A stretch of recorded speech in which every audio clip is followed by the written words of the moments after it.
can promise you that people that struggle with obedience struggle with money. Because they cannot handle a command. And sometimes Jesus gives us commands. He gives us a lot of promises. And we speak about inheritance in this church more than we speak about anything else. But that doesn't nullify the Lordship of Christ. And the Lordship of Christ has some commands in there. And I'm not talking about the commands of Moses that is set in stone, the 10 of them. That's not what I'm talking about. I'm talking about a relationship where he goes, hey, I need you to go speak to that guy. When he asks you something, it's not just like, hey, sweetheart, I love you. If you want to do it, you go do it. No, when he asks you, it's actually a command. Yes. That's how he speaks to me. Yes. Yes. It's very direct. Yes. He doesn't go and be like, if you feel like it today, would you please go do X, Y, Z? That's not how it is. So there's a fathering side to him.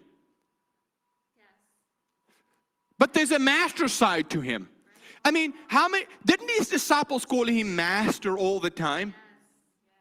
And yes, when we make a mistake, he's not going to strike us down and put a curse on us and beat us all up. He'd be like, I forgive you for being stupid. Let's just get it fixed and carry on.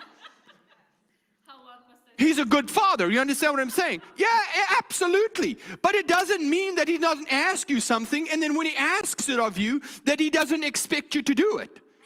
He asks you just for the sake of you feeling, if you maybe feel like doing it. Do you follow what I mean? So, are you talking about money right now? Yeah. You know what the most common thing in most churches is nowadays? They take 1 Corinthians chapter 8.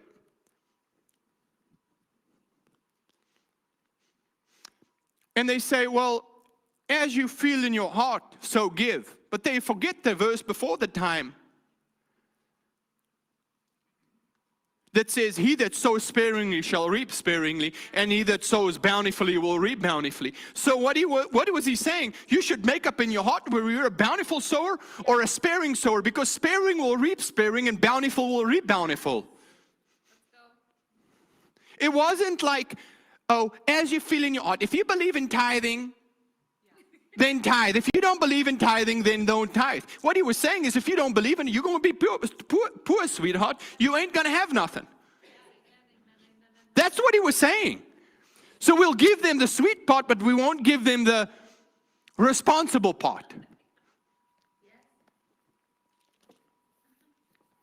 I hate it. If people say that in the church and it's my time to preach, I know exactly what I'm preaching right there and then.